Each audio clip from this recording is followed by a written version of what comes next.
Caroline Receveur est dans la tourmente. En effet, l'influenceuse française fait l'objet d'une enquête du fisc, qui la soupçonne d'avoir déclaré son entreprise dans un pays où elle ne vit pas.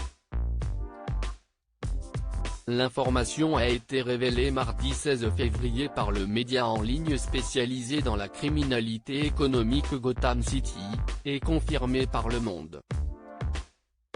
L'affaire a commencé en septembre 2019, quand le domicile de Caroline Receveur et des locaux qui lui appartiennent sont perquisitionnés par l'administration fiscale. Cette perquisition est liée au fait qu'Hélène de Keys, la société qui distribue les thés détoxifiants One Dirty créée par Caroline Receveur en 2014 a été déménagée au Royaume-Uni quelques semaines après sa création. Or pour le fisc, le siège social de la société ne semblerait pas disposer de moyens humains et matériels suffisants pour exercer une activité conforme à son objet social. Autrement dit, cette société n'aurait d'anglaise que le nom puisqu'aucune de ses activités n'a lieu sur le sol britannique. Le fisc reproche également à cette société de vendre quasiment exclusivement sur le marché français, d'employer une société de logistique française sans le déclarer dans l'Hexagone et également que le directeur administratif et financier de la société Valentin Lucas, par ailleurs ex-compagnon de Caroline Receveur, soit domicilié en France.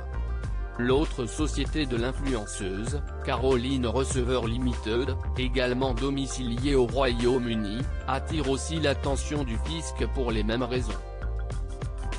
En clair, Caroline Receveur serait accusée de ne pas payer ses impôts en France alors qu'elle y exerce son activité.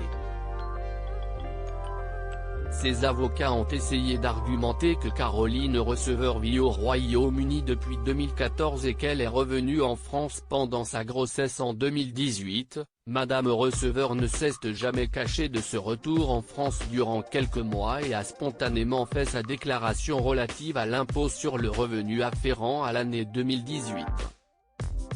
D'ailleurs, l'ensemble de ces faits est de notoriété publique, de par sa large exposition médiatique. Dès lors, en l'absence d'une quelconque permanence dans ce retour ponctuel pour des raisons médicales en France, aucune présomption d'établissement stable ne pouvait être sérieusement retenue.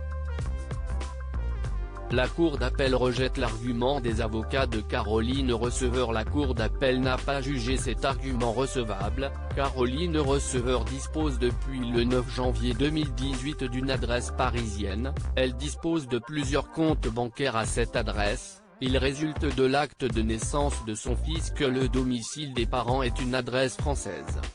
Le site Gotham City, spécialisé dans l'actualité des affaires par les sources judiciaires, note que Caroline Receveur vit depuis quelques mois à Dubaï, où la fiscalité est plus attractive.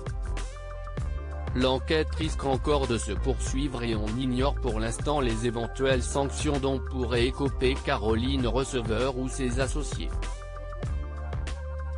L'ancienne candidate de Secret Story n'a pas commenté l'affaire.